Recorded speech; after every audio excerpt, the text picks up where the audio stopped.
to the second season of Churchy Chats with a Church Girl. I am so excited that you're here. If it is your first time here, my name is Alicia Wiley. I am the owner and creator of A Church Girl, which is a lifestyle brand and a clothing line that seeks to inspire and uplift everyone we have the privilege of connecting with.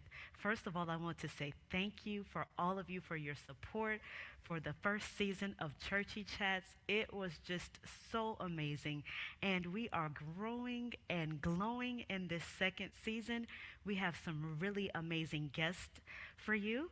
We also have some exciting segments that we've added to the show. So I hope that you will continue with us on this journey. Before we go any further, I'm going to ask you to click like and to share this show. We've been gone for a little while, so let everyone know that Churchy Chats is.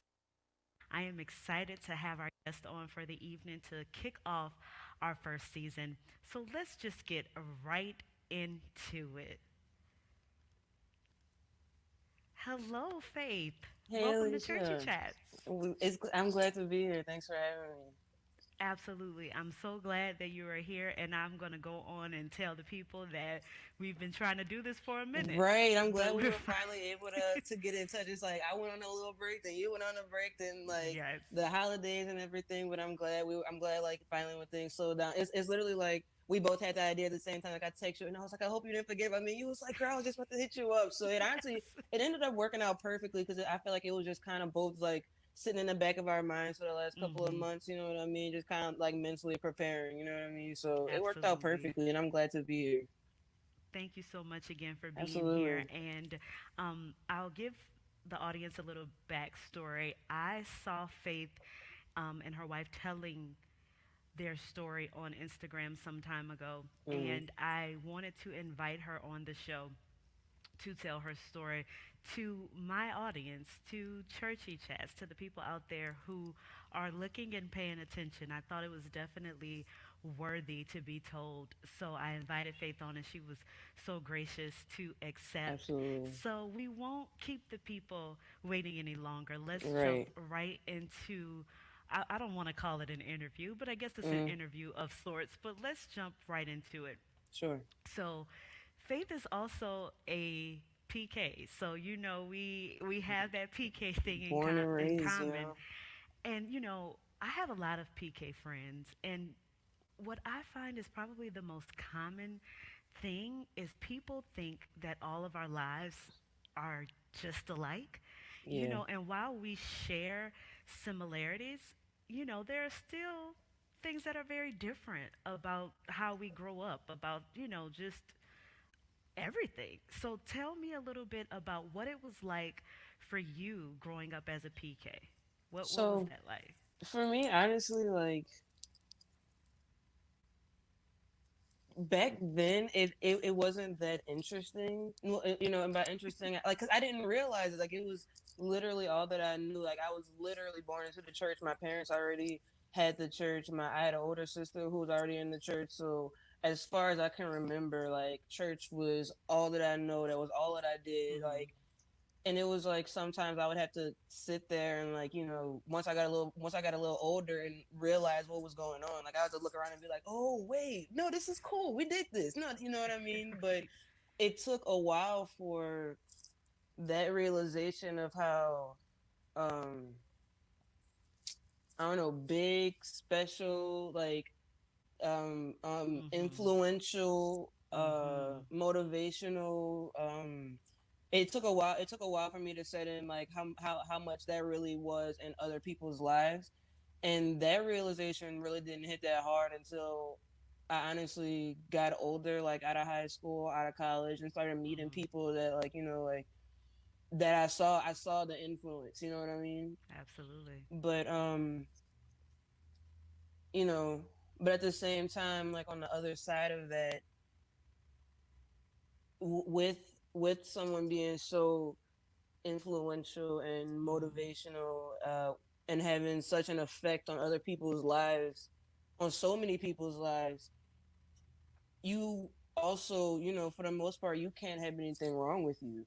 if you have to be all of that. Like you have to be perfect. Like you have to, you have to Yes. look a certain way, you have to act a certain way because you're so influential and motivated. And even if it's not you directly, because it wasn't me per se, but it Right. was my parents. But because of who they were, I had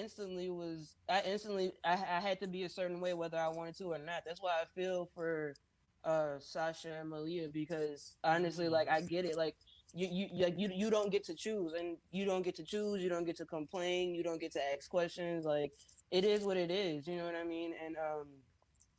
And like I said, being born into that, Mm-hmm. you don't know anything different. You don't know anything else. So at the same time, you don't realize that that's kind of hold. You don't realize that that's weird. That you have to put Right. on this mask and this facade. Like, you don't realize how strange that is, because you've been doing it all your life, until you get to a point where, me, I got to a point where I was tired of doing that and I wanted to be myself. Mm-hmm. But because I think it was just bottled up for so long, it just kind of like exploded at a young age. So, I was like the rebel child, I guess. You know what I mean? But Yeah. it was just because I had spent so long of my life not having any sense of control, not having Mm-hmm. any sense of freedom. Everything that I did was judged and looked at, and it had to be a certain way. And if it wasn't, it was a problem. And I was told, you know what I mean? So, like, Right. even once I got to a certain age and, like, realized these, like, feelings that I was having, I instantly was like, oh no, nah, nope, like, Mm-hmm. what? Mm-hmm. And then, of course, after that, because for me, like, I'll be honest with you, I was like 6 years old when I first started having these feelings. You know what I mean? Okay. And Like, tell us what feelings. What feelings were you having at well, six like, years I was old? having, like, gay feelings. Like, I was, I realized that I didn't like boys like that. Like, Mm-hmm. I didn't want a husband. I didn't want to have a boyfriend. Like, I didn't want At to. 6 years old, At you 6 years old, started I to knew. realize that. Yeah, at Wow. 6 years old is when I got started to realize that, and it was just like, you know, it was strange for me, because Mm-hmm. part of me was so certain, but the other Mm-hmm. part of me, the lack of certainty didn't come from within myself. The lack of certainty came from the pressure of who my parents are, the pressure of the church, the pressure Mm-hmm. of being in the spotlight. Like, that's where the only uncertainty came from. So I just shoved it down, because that was such a huge part of my life. Because, again, being born into that, that's all you know. You know what I mean? Absolutely. So, Absolutely. And I think to your point, mm, people will always ask, what is it like to be a PK? And I yeah, always ask them, what is it like not to be? I right, don't know. I don't know what it's like to have right, a plumber or a lawyer or a doctor or an engineer as a father because my dad is a pastor. This is all that I know. And exactly. I think you made a very good point. I think it takes us a little while to realize how Hmm. different our Yeah, lives actually are from other people because we're like, absolutely. this is normal. This is Until they're like, normal. no, No, it's it's not. not. It's weird. What are you doing? Absolutely. Everybody knows you when you go into the grocery store and the Right, mall and the football games, and your friends are like, what, who? And you're right. like, just my church members, Exactly, so it exactly. becomes a way of life. Well, it is a Hmm. way of life until we really start to see that it's Hmm. different for other people, right? Absolutely. So, It's like I wasn't allowed to be mad or be upset or have a mhm, bad day or have an mhm, attitude and not feel like talking to anybody that day. Or I wasn't allowed to, if my mom and I had a disagreement in the car on the way to church, I wasn't allowed to show mhm. that on my face. Like, you better fix your Sure. face. You know what I mean? Right. When at the end of the day, you're essentially teaching me how to bottle up my emotions. Mhm. And that right there is just childhood trauma. You know what I mean? So, I mean, it is, because that stuff essentially still affects me to this day. And I'll be Sure. honest with you, like, I have a difficult time expressing my emotions, because for a Mhm. huge part of my life, I wasn't allowed to express my emotions if some church thing was involved. So, like, Mhm. let's say we're on the Mhm. way to the mall, and Yeah. and the same thing happens. There's a disagreement, and somebody is Mhm. unhappy, and we are at the mall, and somebody from church walks up. Fix your face. You know what I Right. mean? And I just feel like that was unfair to me. And then, like, on top of that, having to deal with the pressures of submerging like the gay and the feelings that I was having, that also like, resulted in like anger for me. So it was just a point where I was just mad all the time because I wasn't allowed to be Mm-hmm. myself. I True. was just like mad at the world all the time, and like eventually that turns to rage, and like it's a lot of good things that come from being a PK, but Mm-hmm. there's kind of a dark side to it. Yeah, it's a mixed bag for It sure. is, Yeah. because like, I mean, not for everybody, but I can only speak for myself. Just like, you don't get to be the center of attention. Mm-hmm. So when negative, positive, it doesn't matter. Like you have to share your two most valuable assets as a child with the world, essentially. Yes. You Yes. know what I mean? And that right there, Absolutely. just that's I think that's what it's like to be a PK. It's just a really interesting life. You It is. know, And I think you truly have to be a PK to truly understand right? all that it entails, Mhm. because, like I said, the best way I can describe it is it's a mixed bag. Mhm. It's just, It's a mixed bag for sure. it's a mixed bag. Mhm. So you said as early as 6 years old, Mhm. you started to feel feelings that you didn't want a boyfriend, you didn't want a husband, Mhm. but you knew that you liked girls. Mhm. At what age did you actually come out? Did you reveal that to your family? And I'm going to kind of put a Uh-huh. couple of questions on there with that. Mhm. How did your family respond, and did they respond in the Mhm. way you expected them to? Mhm. So at 6 years old, when I first started to realize, my parents actually, because there was a girl in the neighborhood and something happened, and my parents actually found out. You know what I mean? And Mm-hmm. of course, I was crying. It was just a lot of stuff that went on, and my parents just kind of chalked it up to, oh, 6 year olds just experimenting like 6 year olds do. But the thing Mm-hmm. for me is, I was like, it weighed on me so heavily, and my parents just, of course, took the aspect of, you're a Christian, this is not what Christians do, whoop de whoop. Mm-hmm. So of course now I'm like, oh, okay, got it. God's mad at me. Gotcha. So in Mm-hmm. order for God to not be mad at me, I have to pretend.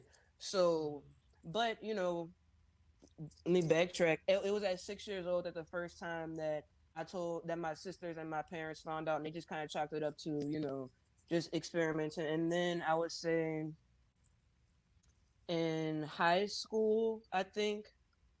Mm-hmm. Honestly, I don't specifically remember exactly when I told my sisters, "Hey, I'm gay. Like I'm a lesbian," Mm-hmm. or I don't remember, because I kind of went through stages with dealing with the whole, God is mad at me thing. Like, so at one point I was like, "Bye," like, you know what I mean. So, Mm-hmm. but as far as I remember, my sisters knew the entire time and were cool with it the entire time, up Okay. until essentially up until I got married. You know what I mean? Mm-hmm. And that reaction definitely took me aback, because it was just really strange the way that it happened. When my wife and I were still dating at the beginning of our relationship, like, we were cool with my sisters. Like, they would come over to like the apartment where she and I lived together before, and like everything was fine. Mm-hmm. And then it was just like, once I started to find like my true comfort and happiness, I started to, separate myself like from my parents and from my family. And at that time, like, my sisters essentially started to separate themselves from me as well. And Mm-hmm. Now then let me like, ask you this: uh did you feel like you had to separate yourself when you said, when you really started to uh find your true happiness? Was uh it something consciously that happened, or was it kind of subconscious? so this is honestly what happened. I came to a point where I was like, I am not lying anymore. I'm not holding back. I'm gonna be myself. I'm gonna be happy. And I consciously told myself, even when it comes to me being around my parents, I'm not gonna lie, Mm-hmm. because it was. I had to come to that conclusion because I was still to the point where, say, I would go over to my parents' house and I had a picture of my girlfriend and I, well, my then girlfriend and I at the time, like on my screensaver the whole time. Like I'm like, hiding my phone so that way my mom can't see me and a girl. You know what I mean? And like I have to ask me that uncomfortable question. So I told myself, I was like, I'm not doing that anymore because that's still lying. That's still hiding a part of Mm-hmm. myself. That's still not being completely honest with myself. So so I told myself I wasn't going to do that anymore. And I think that subconsciously, with that strong set of a mindset, I couldn't allow myself to go over there. Like I Mm-hmm. couldn't allow myself to be really involved with them because at the same time I couldn't not hide my phone if a girl was FaceTiming me. You know what I mean? 'Cause it was just, it's still their house, and I guess that's disrespectful because they don't like it and they don't understand it or whatever. So it was just weird. So over there, it was still the pretending, still the faking, still that facade that I hated so much, especially now that I was conscious of it. So because of that, yeah, I did start to separate, but it wasn't a conscious like, oh, I'm not going over there. Like I would literally plan times where I would tell my wife, like, all right, and this was before we were even together. This is when we were still dating. I would tell her, like, okay, let's say today's Friday. All right. Mm-hmm. I just got off the phone with my mom. I told her I'm coming over there by the house next Wednesday. All right, cool. Monday comes around, I'm already getting nervous. I'm getting anxious. I'm like my hands are shaking. I'm irritable. I'm just like I don't want to go. I don't want to go.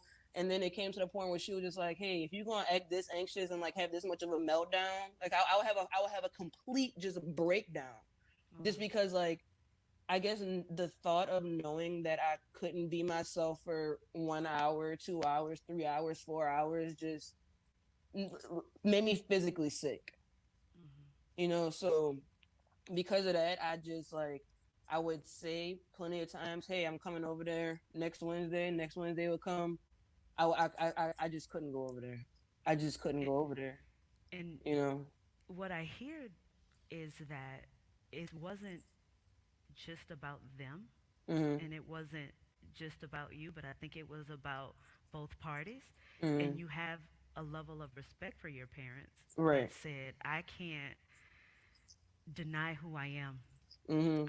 I'm unable to do that, even if it is Right. for a short time. I couldn't do it. But my willingness to even do it was to respect you. Right. So the reason why I'm not coming is not really because of you like that, but it's Mhm. because I can't deny who I am. And I Right. don't want to, or I don't want you to feel like I'm being disrespectful Right. to you and to your household, which Exactly. is respectable. That's respectable. I think So, so. yeah, But go ahead. because of that, with me, saying I'll be over there next Wednesday and never coming and doing that a couple times in a row, moms do what they do when you have siblings. Like they talk about you to the siblings, or like they just talk about you to the siblings. And um, my sisters are very much like umbilical cord with my parents still. Mm-hmm. Like not saying that I'm not, but like if my parents say the sky is purple, like they might be like, it does look a little purple. Like and like not throwing any shade, but like, and Sure. that's just how they are. And I guess I'm more of a what's my mom always called me? A free will child. Mm-hmm. Yeah. Or and yeah, so I guess, that's what that is. But with my mom essentially talking to them, this is what I think happened. I don't know because we haven't even talked. So this is just my Mm. theory. So my Okay. theory is just that I was saying I was coming over there and I didn't, and my mom missed me, and she would tell my dad and my sisters, "Hey, I missed Faye." She said she would come and she didn't come. And my theory is that they took what my mom said and obviously internalized it because she was upset, and Sure. I think that they took those internalized feelings, and that affected the way that they felt about me personally. Mm-hmm. Again, just my theory. So because of that, um they just started to separate from me too. you know and it it was kind of abrupt how it happened, Mm-hmm. but it was really just like because it was, it was COVID. Mm-hmm. My sisters didn't necessarily live at my parents' house, like, so it was a lot of factors that played into it, but it was kind of abrupt. And then they just, with all of that going on, they just, didn't come to my birthday party. And then it came to my wedding day, and you know it just, at that point, it was just done.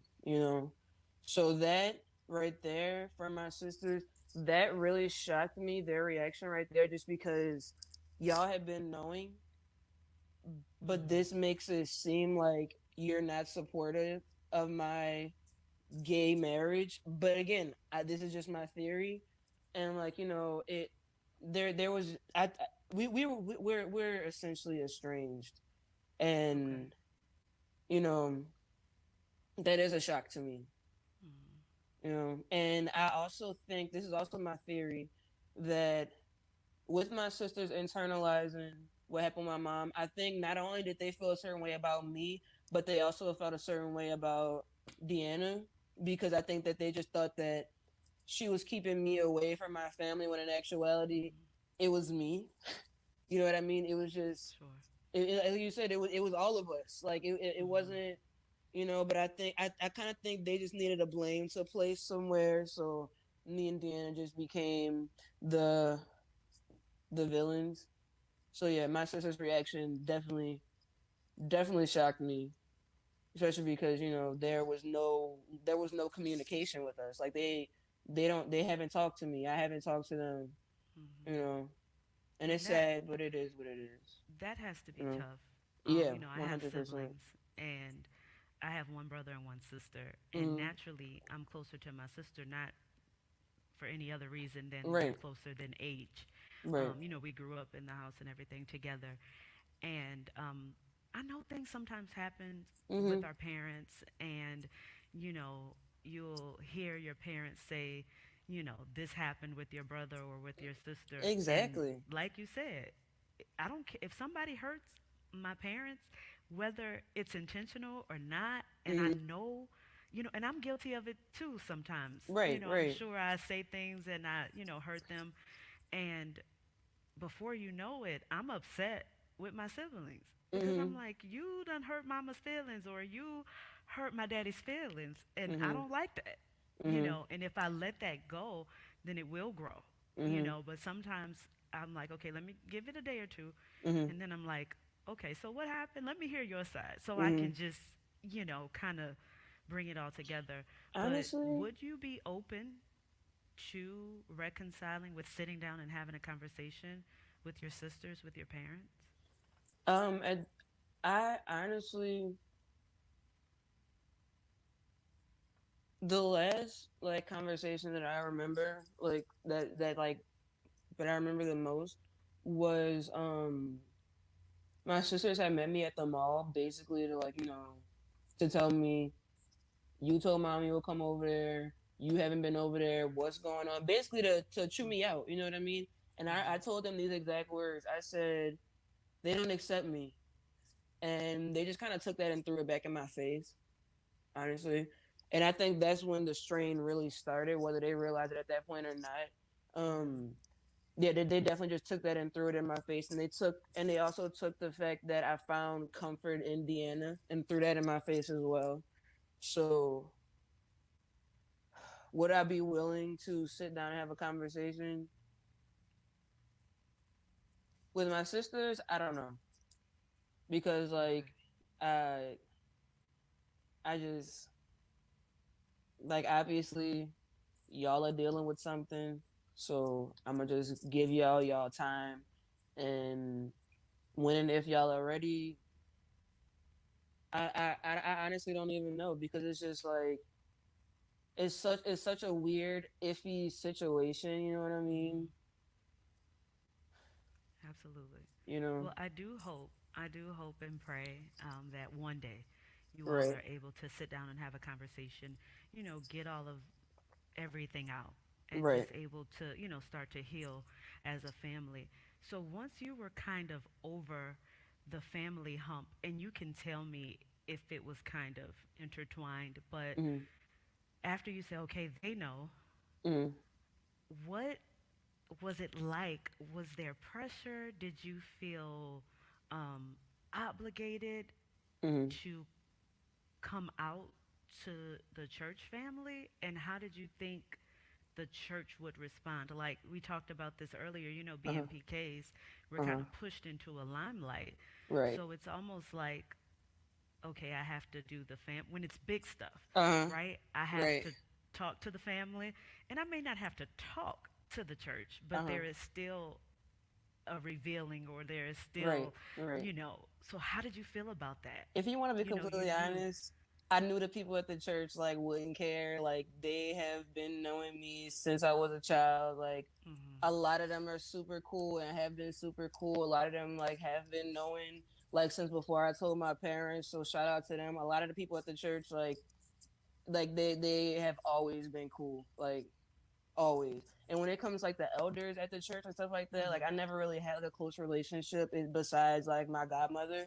And my Hmm. godmother, again, she knew way before, supported me. She was the one who helped remind me that God is not mad at me. God loves me. God still got me. It still covers me. So shout out to the church family, man. For real because they held it down. Like because like they really did. Like it was at least I'm sure that people had their own stuff to say in Hmm. their own Hmm. circles, but from what I got in my face, like it was pretty decent. So based Seriously. on that, would you say that was almost a place of comfort for you? One Was the hundred church percent. One people a place of hundred comfort? percent. Like even when Deanna and I first started dating, like when she first like let me use her car, like I was like at the first place I had to use her car, I was like I gotta go to church on Sunday. Hmm. Cause like church was fun. There's like my friends there, my family there, people there that I like, people there that I hang out with outside of church. You know what I mean? Sure. So yeah, it was good, and I miss church a lot. I do. Hmm. I do because Yeah, like it was always fun to see people after a week. People who are always excited to see you. People absolutely. who you know didn't judge you, which was the crazy thing to me that the people at the church, or at least the people who I hung out with, Hmm. they didn't care about a lot of things, and they Hmm. very much knew like Faith is a growing adult. Faith does her own Hmm. thing. Like they didn't care, you know what I mean? So I was like, why am I putting on this crazy facade for people who see me how Who I am? know? If anything, I Right. put on the facade for my parents at this point. And that's Hmm. really what it became. So it got to the point where my friends from the church, whenever like they would hang out with me and like say my parents would come around or something like that, everybody would have to snap into the facade. Hmm. Which is crazy once you think about it. Like we're all friends. We're all sitting here hanging out. Like I'm myself around my parents. I'm myself Right. around them. They're themselves around me. So like why can't we all just be see how that's weird. It's Yeah. weird. You know what I Yes. mean? Yeah. Like it's And what so weird, to like your not point, saying it out loud. it is, and people will. I've literally heard people change their tone of voice when my Oh father yeah. walks into the room, and Oh I'm yeah. like, "Who are you? I'm like That who that I'm was like, who was not that? right. That was not Who the was that on the person." phone just now? You know what Like I'm saying? no. Like, I have no clue who you are. Right. And I guess because the pastor in some aspects, even if he is in your circle, and I don't want to say in your circle, if he's in your presence Mm-hmm. on a personal level, he is still somewhat larger than life, Right. right? And there are Exactly. things that we may feel okay to get close enough to the child, Mm-hmm. right? And kind of be ourselves. But Mm-hmm. once the pastor walks in the door, it still shifts, Right, so they right. change a little bit. But let me ask you, were you involved in leadership at all in your church? Um, my dad tried to get me involved in a lot of things, but it never really stuck. You know what I mean? Mm-hmm. Like they tried to get me involved in the production team one time, and honestly, Mm-hmm. like I just kept going off on people. Like if you want to be completely honest, because like I just the sound wasn't right, the lights weren't right, and I may or may not have gotten a little pink slip, but yeah, I just couldn't really. And then at one point, I was like the film person, like I was getting the Mm-hmm. videos, and I just kind of got tired of that one. I was a deacon for a little while whenever we were at our other location. The deacon Okay. being a deacon was fun, but then then it kind of got to be a little sexist, you know, Mhm. because Yeah. like I guess like with me being and like I yeah, so they definitely tried to get me involved a lot, but it just never really stuck. It was just never my thing, and I was perfectly fine um not feeling the obligation of like working in a church Mhm. because for me it was perfectly fine just to go to church, get what I need, and leave. Yes, I thought Lord. I thought that was perfectly fine. You know what I mean? Like I'm like I don't Absolutely. have to work. Cause like, and then plenty of people who I know work in the church. If you work for the church, there's at least one point of service where you're not getting what you need. At least Absolutely. one. You know what I mean? Several. And I mean several. You know, Yes. like even the worship leaders, like they'll be up there doing the thing, and like they're still working, watching the clock and stuff. Mhm. And I'm just like, I think that just never really got to be my thing, you know. Or Yeah. like if there is a moment, like having to be pulled out of the moment and having to, Mhm. I just, I just want to go to church, get what I need, pay my offering, do my benediction, And and be gone. dip. You know what I mean? Right. Just be out of there. Get some And donuts that's on the way out. listen, that's You know what I mean? completely understandable. I don't know what that's like, but it's completely Right. understandable. So we're going Mm-hmm. to shift it just a little bit. Sure. Um, most Christians, or I don't want to say most Christians, Mm-hmm. I want to say that I have said this to people before, Mm-hmm. or I don't know if I've even said it Mm-hmm. as much as I thought it, and I don't want to say showed it Mm-hmm. because I don't want to say showed it, but I did think it. But Right. I Right. want to know from your standpoint, Mm-hmm. um, is a statement like I don't approve of your lifestyle, but I love you and Mm-hmm. I'm here for you and I want to be a part of your life. Is Mm. that offensive or is that okay to say?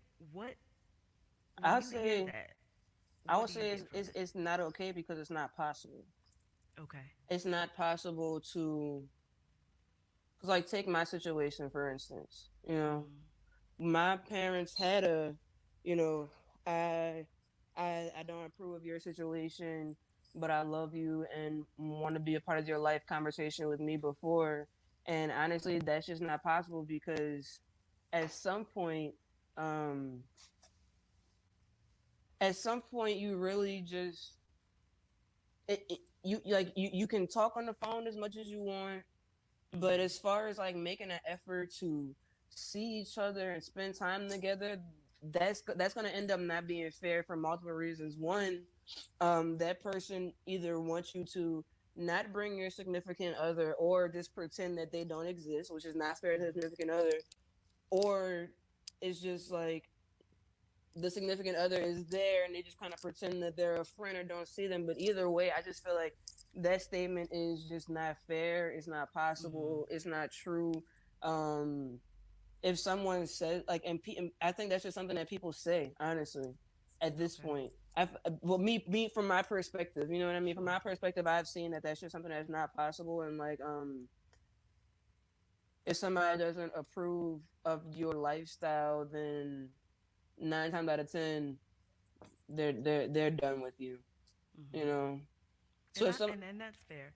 yeah. In my experience, Mm-hmm. it has not been a family member, Right.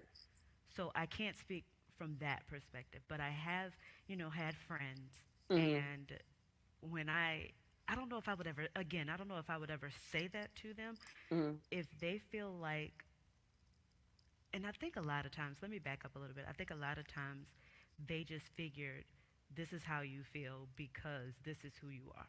Mm-hmm. Okay. Mm-hmm. Whether or not their estimation was right, I think I was able to still say, I don't know how I feel. Mm-hmm. Or, I'm going to be honest, I feel like your lifestyle is wrong. Mm-hmm. But if I'm going to be your friend Mm-hmm. and say that I'm going to be your friend, Right. then once that is said, then after that, I'm done with it. We can go eat. I can come hang out. Because in the reality of it for me, and I always Mm-hmm. say this to people, Mm-hmm. there are things that I don't like about me, right? There Mm-hmm. are things that I know that may not be the best about me, Right. about myself. Right. And I have the ability to love myself and not like those things. Mhm. So I try to do that with other people, not just with a relationship or who you decide to love, but with Mhm. everything. Because if I decide that start hating people because of who they decide to be, then I won't love anybody, Right. right? Like, oh, Exactly. because you gossip. Now, I might not fool with you if you gossip, but I'm just using that as an example. Right. Right. You Right. know, if lying is your downfall, or if, promiscuity is your Uh-huh. downfall, whatever it Right. is, if I start hating people for things, Mhm. then first of all, it's not Christ like. Exactly. But where does it leave me with the things that I truly hate about myself? Right. If God's grace extends to me, it Mhm. certainly extends to other people. Mhm. Exactly. So I've never thought about it the way you said it, and that's why I wanted to ask you that question, because I know Mhm. sometimes we feel like what I'm saying is makes this person feel good, Right. and even if it's your truth, Right. Right. Right. I like to know whether or not it's my truth. I Mhm. like to know how people are receiving what I say. Right. I You just know. personally feel like that statement just isn't fair. You know what I mean? Mm, Like to the person, I think the person, even the person saying it, I think it's not fair to them because I'm like, if you don't approve of my lifestyle, you really just need to go ahead. You know, mm-hmm, and like for that person to even say, "Oh, I don't approve of your lifestyle, but I love you and still want to be in your life," and it's just like, okay, first of all, how dare you? That's how right. I feel. You know what I mean? Like Mm, I just feel like that's just an unfair statement for both parties for multiple reasons, you know? absolutely. And that's completely understandable. Right. Um, are you okay? And I guess this kind of answers the question, Uh-huh. or what you said answers the question. If you believe that somebody in your life believes that your relationship is not biblical or it's not of God, Mhm. but they manage to somehow show you love, Mhm. how does that make you feel? Because and let me say this, because I feel like the church Mhm. in some instances can, and even people, I'm not just going to say the church, but Mhm. the church has a way, because it's the church's responsibility to speak truth or what you believe to be the truth according Right. to the word of God, Mhm. whether it offends anybody. That's the church's responsibility, but it's also a responsibility to love you. Right. So has it been your experience, or do you think it's even possible for someone to say, I don't think that what you're doing, or I don't think that your relationship is biblically based, or it's of God? I hate to use that Mhm. term, but that's what we get, right? Right, right, right, no. But they still love you and they Yeah. still show you love. Uh-huh. Is that possible in your estimation, or have you seen it be a reality? Um Honestly, I genuinely don't know if that's truly possible because if someone feels that strong Mm-hmm. about, the way that they feel about my life, then then I mean that's personally for me, that's just not somebody that I want in my life because, you know, if another individual, like a whole other individual with another soul, another heartbeat, another brain, feels that strongly about what I do in my life when it doesn't Mm-hmm. physically harm any other individual in the whole entire world, I'm sorry, but for Faith personally, yes, you can show me love, but you have to show me love from afar because Okay. for me that's unacceptable. You know, Mm-hmm. just like this is my life, and if you feel that strongly about it, especially strong enough to the Mm-hmm. point where you feel like you have to tell me, Right. then at that point for me I'm into the conversation like, okay, I hear that you feel that way, and Mm-hmm. now with this knowledge, we're gonna have to wash our hands of this whatever relationship this is, essentially, you know. And True.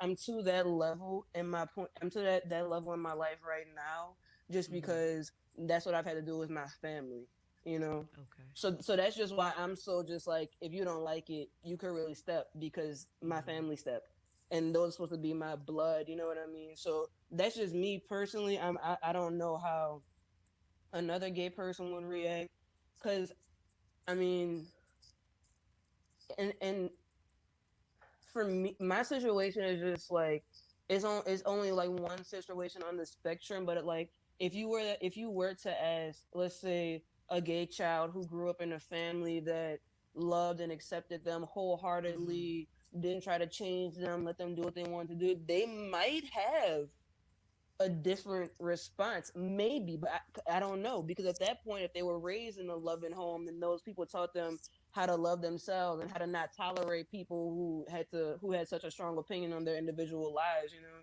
Sure. So that's just for me personally, you know. And I mean, Yeah. and I feel like it kind of sucks that it's like that for me now, because now I feel like, I don't know. I guess at this point, I'm hindered from essentially having those people and that love in my life, but I don't want it. You know. Yeah. And that's understandable. Mm. Um, especially you're speaking to your individual experience. Mm. So sometimes we do certain people, gay people, PKs, whomever, we Mm. lump everybody together and we Right. want you to answer all of our questions, Mm. when that's actually not fair because everybody's experience is different. Right. Right. um, we kind of talked about the church and Mm. how the church is supposed to love and, in spite of. Mm. What, in your opinion, Mm. or what are some ways that, and I don't know, I guess I can say Christians, but let's Mm. just say Christians and the church Mm. as a whole, Mm. how can we respond better to the LGBTQ community? What Uh. are some things that we could do Uh. that um, would be a better response? And I want to say that I don't expect anyone to bend their beliefs Mm. one way or the other, but Right. there is still a way Sure. to do what you do. So, Mm. how can the church better or Christians better, even if it's to say, I disagree, how can we Mm. better, Mm. if that even makes sense, Yeah. No. No. I how get can it. we better respond to that community that you Um. feel the love? Right. The way that I feel the church should better respond to the gay community is by doing what Jesus would have done, Mm-hmm. and that's really it. Like, if you like like, do you think Jesus would have, you know, bashed me and exiled me, and you think Jesus would have come up to me and said, "Hey, I disagree with your lifestyle, and I think you're going to hell"? I don't think Jesus would have done. Well, the God that I serve personally wouldn't have done that, because he's a loving God. So I would tell the Mm-hmm. church as a whole, be more like Jesus. Jesus was not judging. Jesus was not hateful. Jesus was loving. Jesus was kind. Jesus was peaceful. Jesus was accepting. I would tell a church like that. So even if you disagree and you don't like it, whatever, Jesus hung out with prostitutes. Like, come on. Like, Okay. So I, I have go a ahead. quick question for you Yeah. with that. Now, I know that most people's response to that would Uh, be, now there are situations in the Bible where Jesus, like the lady with caught in the act of adultery, which right. I still need somebody to fully explain because if it was actually in the act, okay, I'm not gonna get into that. But Right, right, anyway, right. Did he like, like the act, who right. was responsible for calling Jesus? But anyway, there like, It's like were Jesus y'all had his peeking in the spidey window? sense. Like, what was happening? Right. But there were times that Jesus had encounters with people and Mm-hmm. he would tell them, okay, you've been made whole, go on and sin not. Mm-hmm.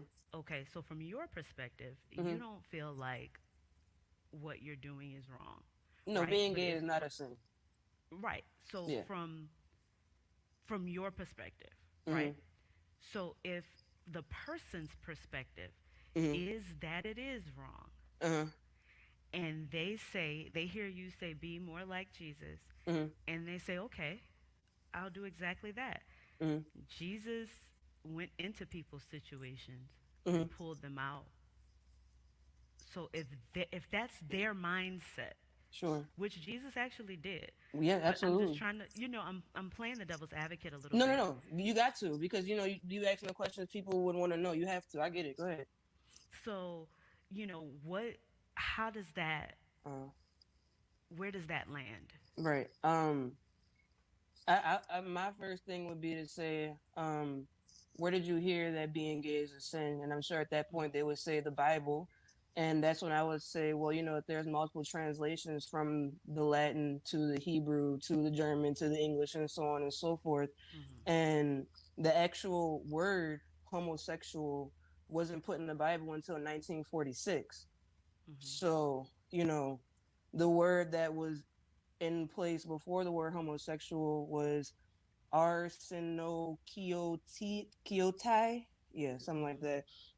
And that word actually translates to a pedophile, essentially, or a child Mm-hmm. molester. So at that point, I would just get really technical with them, because they're essentially saying that the Bible says that being gay is a sin.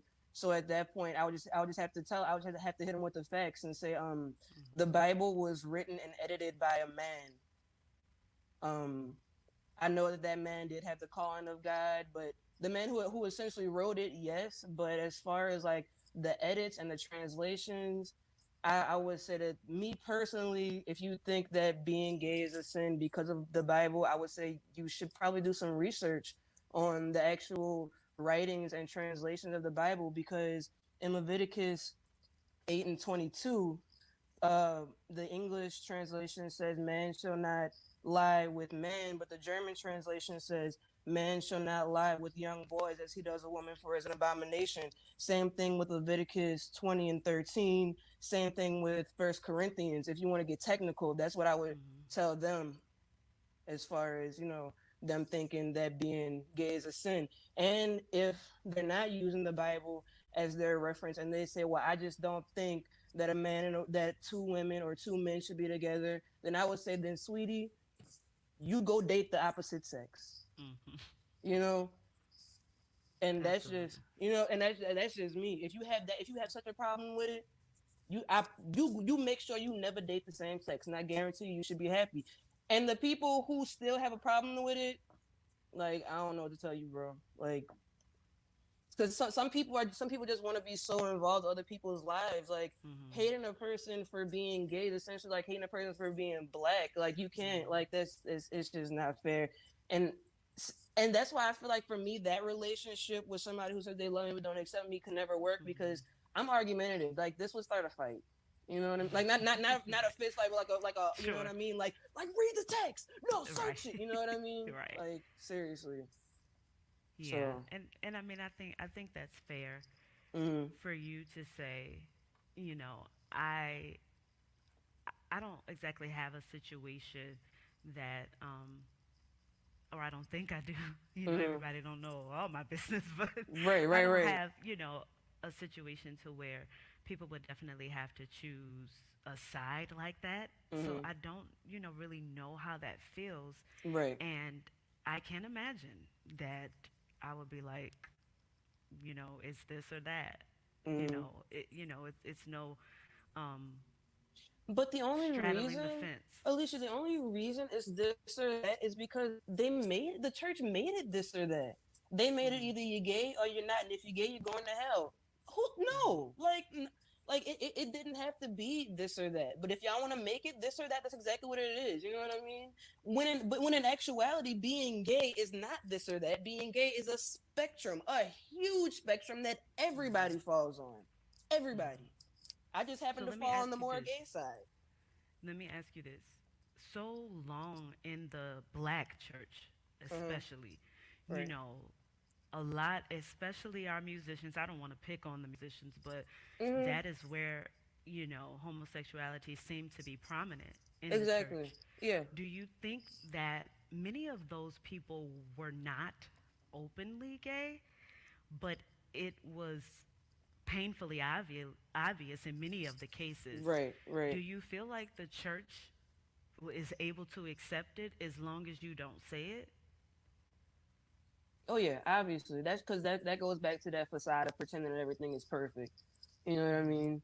Like I literally, one of my close friends that I went to church with, he is as gay as they come. Like he and I, like again, one of my good friends, we both knew that each other was gay, and he's out the closet now.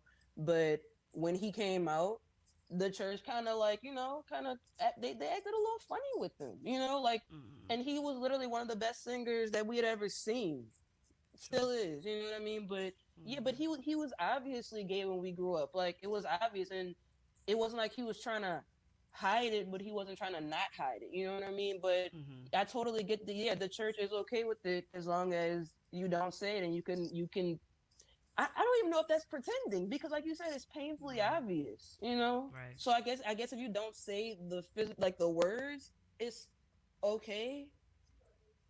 But at the same time, Yeah. people still talk. Right. Sure. So like how Sure. accepted is that person really? Right. You know what I mean? Absolutely. And I think it happens to everybody Mm-hmm. in certain situations. If a young girl is pregnant, or even if somebody is promiscuous, or even if they're not promiscuous, even if they just dated a couple people and it's assumed, what Right, kind right, of right, right. lifestyle they're living. I think we have a lot of work to do in the Mm-hmm. church I as think it so too. relates to how we deal with people as a whole, right? How Absolutely. sometimes we'll um, sweep some things under the rug because if a praise leader is obviously homosexual Mm-hmm. and the only thing they haven't done is said it, and Mm-hmm. because they haven't said it, It's you okay. allow them to do something that you would say that Mm-hmm. you disagree with, then what are we doing? Right. Like, are we using this person? Because if you truly disagree with somebody's Mm-hmm. lifestyle, then take the steps or whatever. I Right. don't know whatever the steps are. You know what I mean? But Right. Right. don't Right. allow something to happen because Mm-hmm. you feel like you need them. Like, Right. and I feel like that happens. And I don't know, I can't speak for some more modern Yeah, I'm gonna churches, say, and for my church, for the most part, there's plenty of people in my church who are gay, transgender, all of the Mm-hmm. above. There's plenty of people at my church who fall under the LGBTQ plus community easily. Okay. You know what I mean? And Okay. are out and have gone to my Okay. parents for like counseling with stuff that they've dealt with their families. So like, Mm-hmm. and like plenty of my parents' friends, like, you know what I mean? So I don't know. So it's just it's weird because like the guy in particular that I'm talking about, like I think Mm-hmm. that he did the same thing as me, just because like he grew up in the church with me as well. So it was kind of the same thing. Like it just wasn't really comfortable. So he just kind of like eased his way out for the most part. Mm-hmm. And like I guess growing up in the church had higher expectations for us. Like he wasn't a PK, but like he kind of was, because like he was one of our closest friends. He was with us all the time. We went to Mm-hmm. his house. He came to our house. Like him and his brother and everything. Like really close with the family. You know what I mean? So and he and I have had conversations about it, and basically the same thing happened with him with the church. I don't know about his family specifically, but Mm-hmm. like with the church, you know what I mean? It's just a whole like being comfortable thing, even though the fact like newer people could come into church that didn't grow up and they can be gay, and oh, it was fine, it's accepted, and we love and never judge, and we accept everybody and all of that, you know what I mean? So Do that you that think that goes back to what we talked about in the beginning? the I'll facade. often jokingly say with my dad, well, the facade, but also what is expected of us. Like I said, I'll often joke with my dad and be like, I didn't sign up for this. I was drafted. Right, And it's a joke, but it's right. not a It's joke, not a right? joke.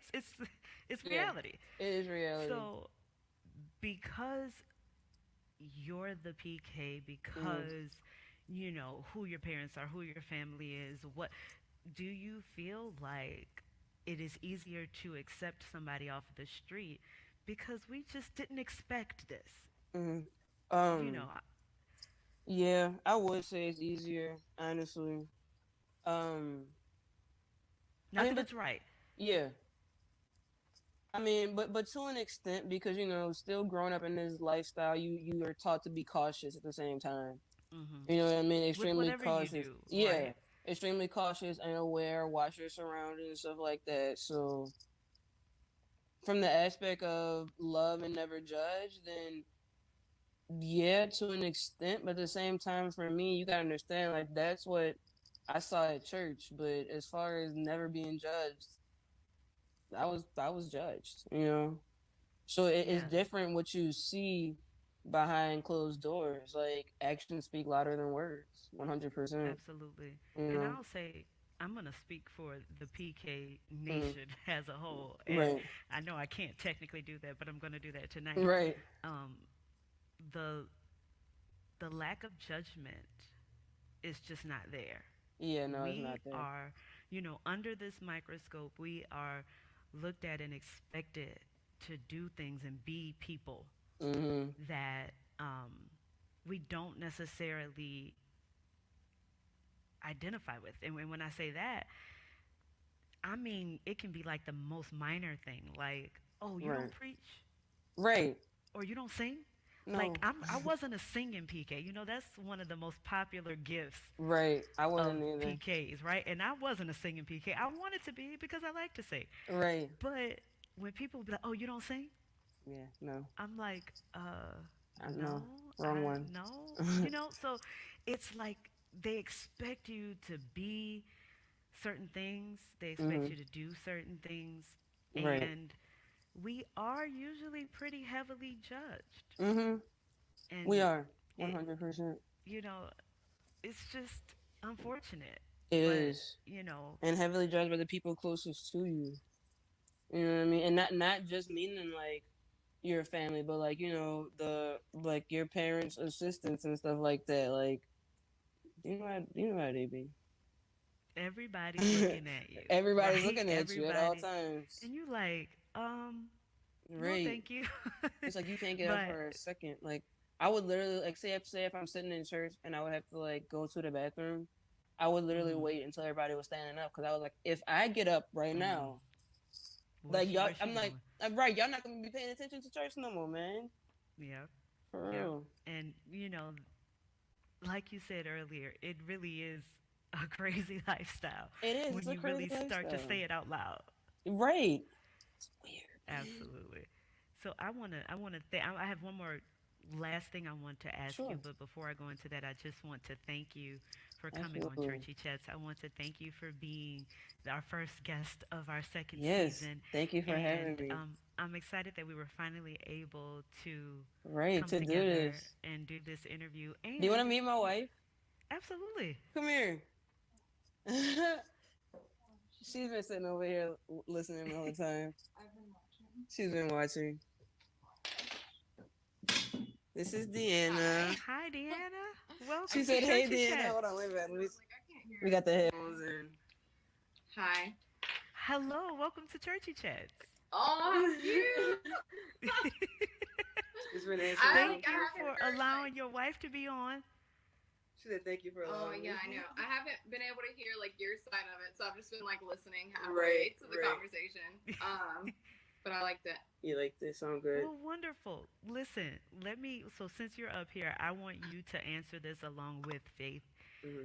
If you all could make a statement to the church about anything, what would it be? What would you say to the church? First, I think we have to answer separately, Mm-hmm. because we have different. We're not the same person. You know what I mean? We Sure. definitely have Absolutely. different. I was raised in church also, but Yeah. my church experience was extremely negative my entire life. Mm. So I'm sorry. yeah, no, it's okay. It is what it is. But so yeah, I'm just there. I don't really have words for any Mm. church, and I don't mean that to Mm. be rude. It's just Absolutely. I'm spiritual. I'm not. I don't want to like be rude. I just don't agree with Just be anything honest. like that. You know, it's not what I felt in my heart to be a safe environment. So I just don't have anything to do with it, and it's like very negative in my eyes. So I wouldn't really have anything to say. You know, I'm very spiritual. I just don't believe in like organized. Religion. Yeah. Yeah. So I Yeah. wouldn't have anything to say. I'm sorry. And no, it's okay. And to that, and because you know, a lot of times I've read this a long time ago, and this really has nothing to do with anything, but it's gonna come full circle. Mm-hmm. Um, Somebody was like, "Stop apologizing for things that are not your fault." It was like an article, right? Mm-hmm. And I was like, "Well, what do you mean?" And it was like, if somebody says, "I have a headache," and your response is, "Oh, I'm sorry," What you why do we sorry do for? that? And I Right, was like, right. what? You When I can't read do the article, anything. I was like, I can't be sorry that somebody doesn't feel well. But Mm-hmm. I did kind of understand. So as soon as you said your church experience wasn't good, and my immediate response was, I'm sorry, I kind of felt that in my head, but I also said that because um, the You can church for really. me, my experience, has always been um, a good one. And by that I Mm-hmm. mean, you know, there are ups and downs in every situation, but my overall church experience has been a very positive one. It's been a place of love and a place of security and a place of comfort. And to hear you say that your experience wasn't that makes me sad. Yeah, So you know, I totally understand that. And that's why I apologize on my end, cuz like I hate to like voice no anything like apology that is cuz I don't want necessary. to hurt anybody's feelings or like disrespect anybody, but it's just how I No, feel, that's you your know. truth. Mm-hmm. Yeah. Yeah, that's your truth. And like I said, I'm so sorry that it's your truth, but Mm-hmm. it's your truth. Yeah. But thank you for sharing with us. Of course. Absolutely. So, Faith, what would you say to the church if you could make a statement? What would it be? Um, I mean, if I could say anything, it would just be like,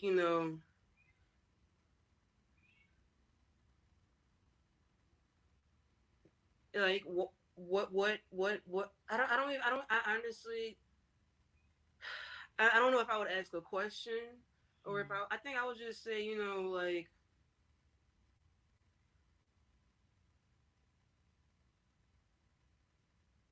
I don't know what I would say. Honestly, I, don't- I think let me think. I think I would say something along the lines of the research. You know what I mean? Just like mm, we need to the church as a whole. We need to do better research. We need to research the text. We need to research what we're teaching people. We need to do research because I think a lot of stuff in the church is just automatically accepted just because we're in church. But I think we need to research things, and I think we need to question things. I think we need to, question what's going on in the church, question what's taught in the church, and I mean the church as a whole, like sure. the Catholic Church, all Christians and everything. I think we need to ask more questions and stop being so scared of the answers. Sometimes I really Mm, think that's what it is, you know. And we need to be okay with potentially getting an answer that doesn't fit what we've been taught our entire lives. mm, Because at the end of the day, like I said, the Bible was scripted and edited and translated by humans, and people make mistakes. You know what I mean? People take loopholes, people take shortcuts. So I think we just need to do a little bit more research as a whole. I think the leaders of the church need to be held to a higher standard as far mm, as being actual scholars of the text that they teach. And by scholar, I don't mean just like obviously study before your sermon, but I mean like they need to take a class and I think we just need to do more research yeah. overall. And again, I want to thank you for coming Absolutely. on. Thank you, Deanna, for popping in on us here. I know, of Um, course. I appreciate it. I feel like this is the first. of its kind for Churchy Chats, kind Hmm. of. So I want to thank you. I haven't done Glad to be here. like a real interview, but this Right. is like my first one because usually, we discuss like different topics and things like that. Hmm. Hmm. So I'm very excited to have you on to kind of, This was good. introduce a little bit of the new things that we have happening here on Churchy Chats. And I would hope Absolutely. that I can ask you to come back and just be a panelist I would and love just to come be back. a guest and do the thing we normally do and I would chat it up. I would absolutely love it. Thank you for letting me come on and share my story. We've been really trying to get our story out there because, like I said, this is for the people who are potentially in situations like we were in. Like, I want them to know that there's light in the tunnel, and God still likes you. He still loves Hmm. you. You know what I mean? Absolutely. Yeah. So So, thank you for having me. absolutely. But tell people where they can find you on social media and all of You that can good find stuff. me. I really only have Instagram. I have Facebook too, but I never get on Facebook. My Instagram is faith underscore fire love. That's FIYALOVE. Faith underscore fire love. That's my Instagram. Um, I don't have a Twitter. My Facebook is just, I think it's just faith love. But again, I rarely get on there. But Instagram is where they need to find you. Instagram is where it's at. Oh, and Deanna is at Deanna by day. Oh my god. I had to throw Go you in there. follow them. If you're interested in contacting them for any reason, hit them up. I'm sure they'll be Absolutely. happy to converse with you. Absolutely. Again, I want to thank you, ladies, for being on tonight, Thank and you thank so you for much. telling your story on Churchy Chat. Thank you so Thank you much. so much. Absolutely. Listen, everybody, that wraps up our first episode of the second season of Churchy Chats. I forgot to mention this earlier, but we are on YouTube now, so make sure you subscribe to our YouTube channel. I am excited to be back on. I took a break a little longer than anticipated, but I really missed y'all. I really missed this. So it was definitely time to get back. Thank you for your continued support. Thank you, thank you, thank you. And don't forget, we'll be right back here next week. Same place, same time on Churchy Chats with the Church Girl. Good night.